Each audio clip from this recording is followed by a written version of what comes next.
The Baltimore Ravens and San Francisco 49ers will do battle in a potential Super Bowl preview to close out your Christmas festivities on Monday Night Football. It's one of the most anticipated games of the season. You know, I got that preview for you. My predictions, keys, and more here on the Baltimore Ravens official preview on the Flex Zone Podcast. Hit that subscribe button, sound off in the comments, hit that like button. Ravens, 49ers, Monday Night Football, Christmas prime time affair coming to you with the preview right after this.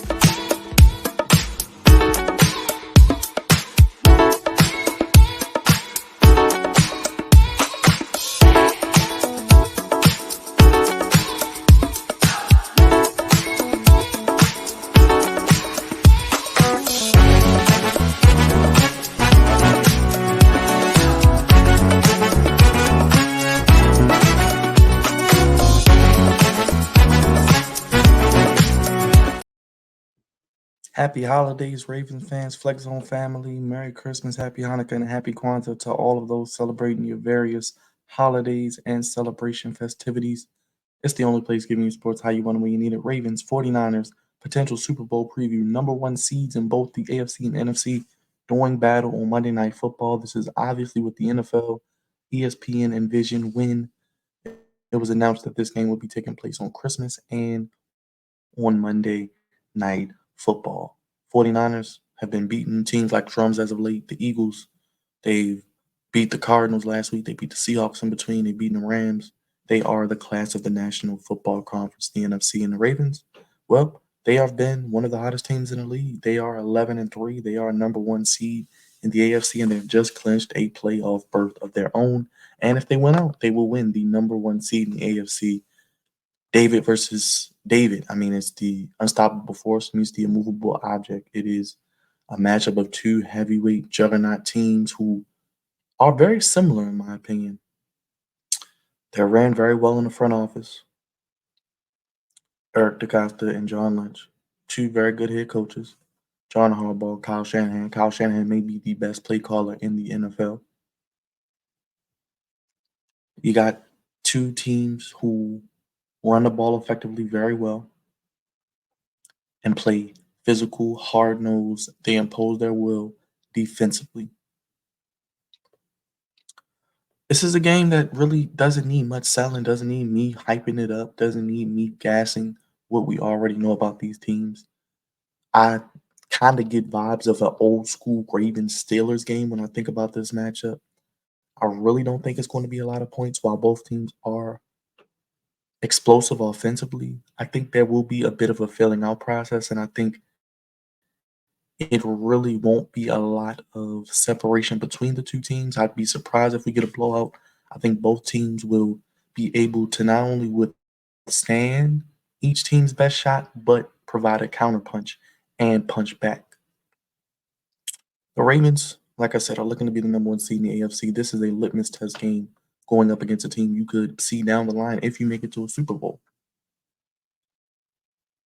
49ers, they are really, really tough on all ends, especially defensively. We know about the front seven. We know about Fred Warner. We know about Joey Bosa, Hargraves. We know about Randy Gregory, Kinlaw. Chase Young is there now. Armstead, even though Armstead and Hargrave did not play last week and they didn't practice, they may not play this week, which could be advantage Ravens. But when we look at the injury report, um, Jalen Armour Davis didn't practice with a concussion. Odell Beckham Jr. with an illness didn't practice, but I think he'll play. There was reports coming out about Zay Flowers this week and his foot injury. He's limited in practice. Malik Ham, full practice. Arthur Millette, Ronnie Stanley, and Marcus Williams all limited. Williams with the groin, Stanley with the concussion, and Millette with the knee. Looks like they're all going to go, and it's good because we need to keep Lamar upright in this game. I think Lamar has dominated the NFC. We know about Purdy, we know about Lamar, and them being the leaders in the clubhouse for MVP. You could throw McCaffrey in there. Lamar's 19-1 against the NFC. But this game is tough for the Ravens, not only on the field, but off the field. If you think about it, you're playing a football game on Christmas night. You're flying across to the other coast of the country. You leave on December 23rd. You get there, it's Christmas Eve. Nobody's in the hotels, everybody's with their families. You aren't able to celebrate Christmas with your family, open gifts. You're getting ready for a football game. You wait all day Monday, then you play Monday. You get done Monday night, you come back, you get home the 26th. So Christmas is over, you missed all the fun festivities with your family, and you had to play a football game. But that's why they're paid what they're paid. That's why it demands the sacrifice that it takes to be at this level of professional sports in the National Football League. But let's get to the keys to the game because I do have some keys I want to talk about and see what the Ravens can do for victory. Let's start with the offense. You got to start fast.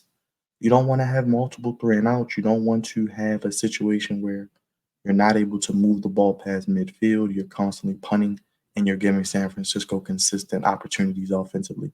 You want to limit their opportunities, hence the start fast. Win the first quarter if you can. Next, no turnovers. You don't want to give this defense the opportunity to take the ball away and give them turnovers where they can set up their offense in plus territory to get easy points. No fumbles, no picks, Lamar. Third, receivers. You guys have to show up. If there is a weakness in this defense of the 49ers, it is the secondary. You got to be able to win one on one. I know Zay Flowers is a little banged up. It looks like Odell's dealing with an illness. I'm looking for two guys to really step up and show their worth in this game if that's the case. Isaiah Likely, who I think will have opportunities in the middle of the field, and I think Rashad Bateman. We've seen little flashes of it throughout the season, especially last week. I would like to see a concerted effort to continue to feed Bateman, continue to feed Likely, continue to utilize Charlie Kohler in the middle of the field, as I think they have opportunities to really win if Odell and Zay aren't 100% and aren't able to give you the production you're looking for at this point in the game. Next, rush for over 150 yards. It's going to be very, very important that the Ravens run the ball well. Hence why if Hargraves and Armstead are out for the 49ers, the Ravens can dominate, I think, and run up the middle with Gus Bus, with Justice Hill. I know Keaton Mitchell's injury is still a dark cloud over this team, and I wish him a speedy recovery, but the Ravens are going to have to use what they have. Melvin Gordon will probably get a couple touches. They're going to have to stay consistent and really commit to the run, which they do in the first. They do. Offensively, they run the ball the most. And in the second half, when they get a lead, they tote the rock. So Gus, grind out those 3, 4 yard runs. Hill, come in and give us 5 or 6 yards. Melvin Gordon, even, hey, give us 2 or 3 yards here and there. Hold on to the football. Next, avoid third and long, win first and second down. You want to stay out of third and long, 36, 37 against the defense. You want to not allow them to pin their ears back and get after Lamar. We know they can rush the passer. We want to win on first and second down and avoid third and long, keep it third and manageable. Next, on defense, you got to pressure Purdy. We got to get pressure on him. The last few weeks, the Ravens' pass rush has been virtually non-existent. Matt BK up the middle, I think, can dominate. Whoever's going against Trent Williams, they're not going to really have much luck. He's the best left tackle in football. He's a Hall of Famer. He ain't giving up nothing. But on the right side and on the inside, I think the Ravens can take advantage of Matt BK. Hopefully with Clowney and Van Noy, maybe Owe even. It's going to be very, very imperative the Ravens pressure Purdy, knock him off his spot, move him to the left, sack him if you can 3 or 4 times. Don't let him sit back there in the pocket and carve you apart. Next, limit CMC to 100 total yards. As much as we talk about Purdy, possibly for MVP, the straw that stirs the drink for the 49ers is Christian McCaffrey, CMC, the best running back in football. Keep him under 100 total yards.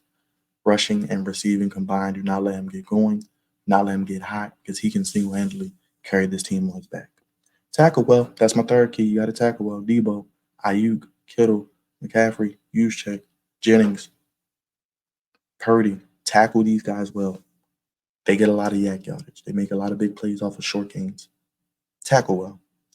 Nextly, get off the field on third down. That's pretty self-explanatory. Do not allow this team to extend drives. Do not allow them to control the tempo and continue to get first down and tire you out because then they'll wear you down with the run game in the second half.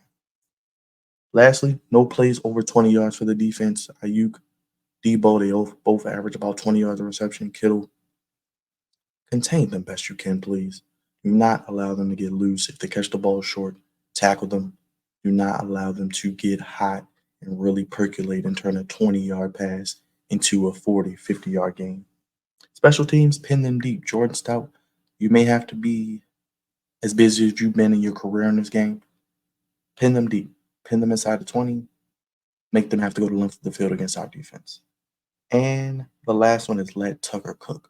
Points are going to be at a premium in this game, I think. The weather's going to be nice out there. Let Tucker kick those field goals. Let Tucker get you some guaranteed points. Their kicker, Jake Moody's a rookie. So put the pressure on them. Make them have to equal what we do in special teams. Those are my keys. Special teams, pin them deep, let Tucker cook. Defense, pressure Purdy, limit CMC to under 100 yards. Tackle well, get off the field on third down. No plays over 20 yards. Offensively, start fast, no turnovers.